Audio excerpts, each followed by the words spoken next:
Good morning, guys and girls. We are on the third week of our lockdown and starting the fourth week now. Actually, it's the first day of the fourth week now. Yeah, we're just going to work. We're gonna take the long way to work. So there we go.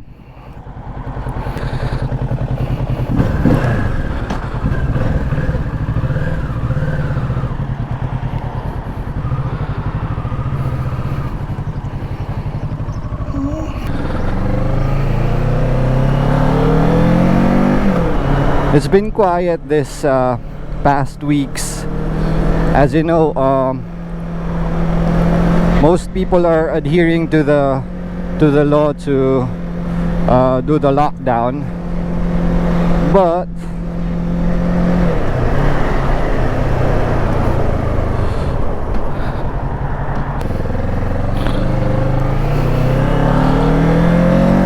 so as I've said, most people are adhering to the lockdown, but there are still some people who went out during the Easter holidays, which is kind of disappointing because you're trying to protect people, but they're still going out.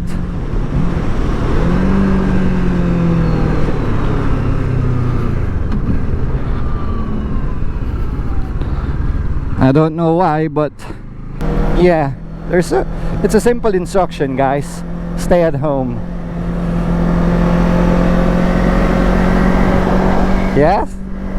Stay at home. So it's a nice and sunny day today, but it's freezing. I think it's around 6 degrees or 4 degrees. So we've got cold tires. Let's take it easy on these bends.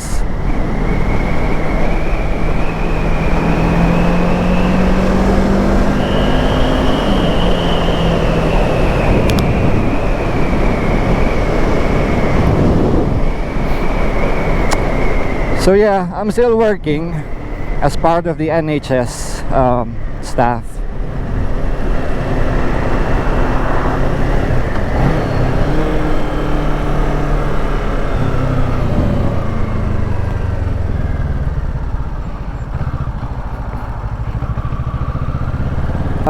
We haven't reached our peak yet, like UK's peak yet.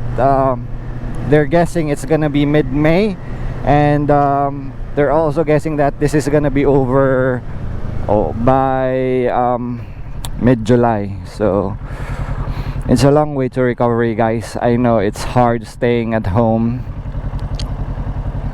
being on lockdown, but it's for the greater good. So behave, guys. Stay at home. So there's my way to the hospital,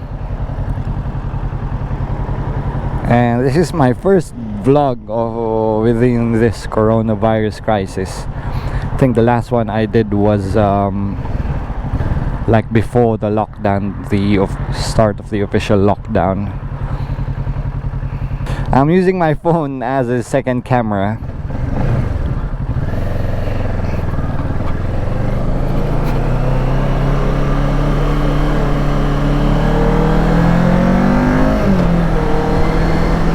It's 8:15 and I think I'm gonna be late.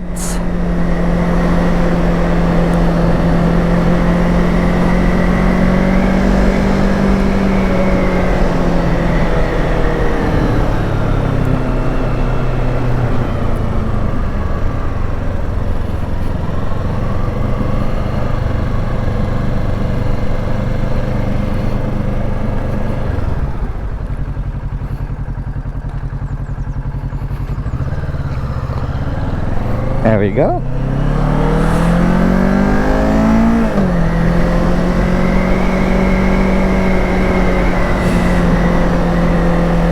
Sun is out again, but it's cold. So guys, this is my short ride, short commute to the hospital.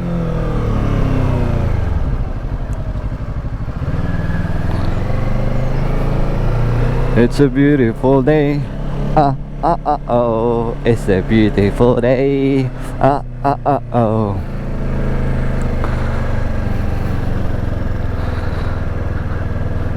Who is that? That's me. And is it? No, it's not. Oh, Chidera's bike. That is Chidera's new bike. Anyway guys, I'm at work. This is the back door of our unit, so I'll see you later. Bye. To go home, pauwi na po tayo, and gagawin natin, dadaan tayo doon sa mas malayong daan pauwi para masulit natin ang pagmumotor.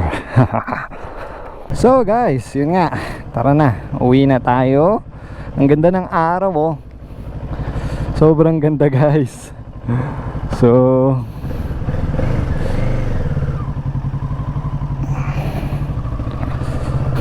tayo uuwi na, iwan na natin si Jean at dadaan tayo dun sa mas malayong lugar.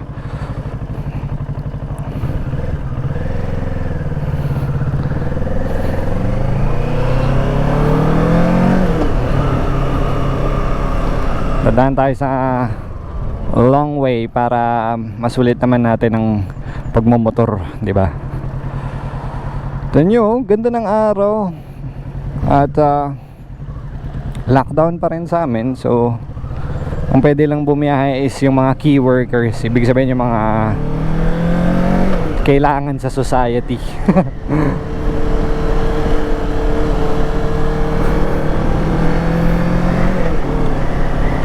Anyway, itong biyaheng to siguro mga 10 minutes lang, kasi yung bahay ko dyan lang, oh. So iikot lang tayo para masaya, 'di ba?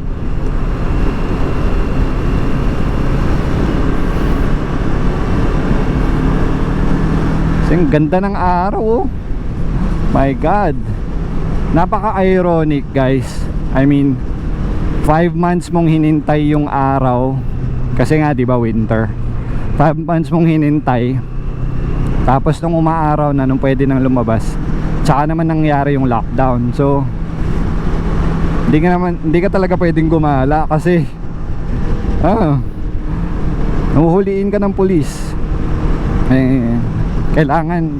Kailangan yung ginagawa mong travel is or yung ginagawa mong pagbiyahe is essential, or kailangan papunta ka lang sa work or bibili ng groceries, yun lang. Pero kung magbabakasyon ka, pupunta ka sa beach or something, bawal guys. So ayun. Anyway,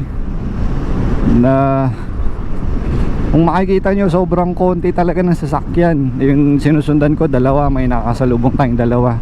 Normally sobrang traffic dito, sobrang busy, lalo na't hapon pa uwi.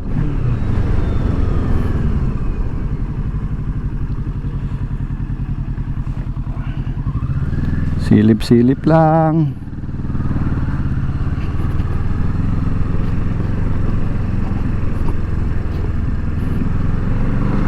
So nasa residential area tayo guys.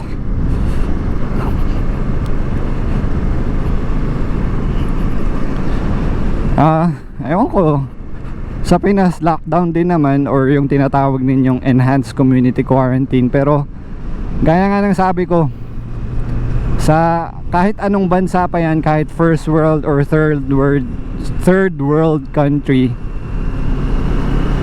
madami pa rin talagang bobo. Hindi nakikita yung katalinuhan or yung common sense sa pagiging mayaman o mahirap. Kasi kahit dito sa bansang to, kahit lockdown, ayun, madami pa rin lumalabas, nagagather sa parks. Parang sa Pinas din, ang daming matitigas ulo. So Ewan ko ba, ang tigas ng ulo para namang I mean, naiintindihan ko yung mga mahihirap kasi kailangan nilang magtrabaho. Pero guys, sino naman magiging customer ninyo?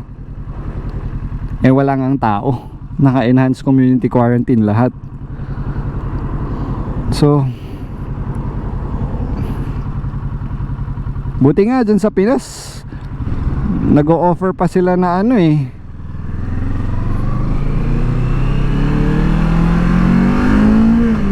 I mean, dyan sa Pinas, nag-o-offer pa sila ng support, let's say 5,000 to 8,000 per month. Relief goods. May nare-receive kayong relief goods. Dito wala, as in wala. Walang relief goods.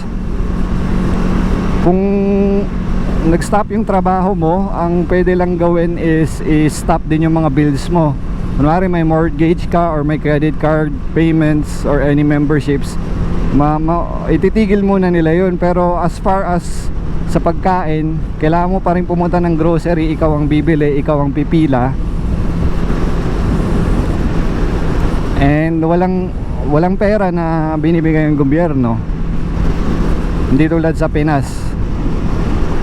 So yun yung difference natin. Okay, understood naman na oo, medyo may kaya yung mga tao dito, pero 'di ba?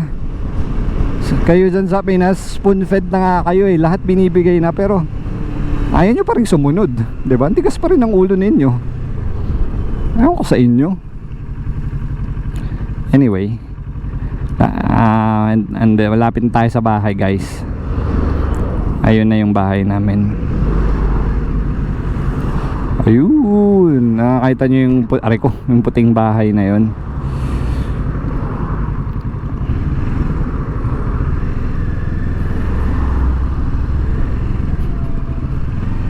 Eto.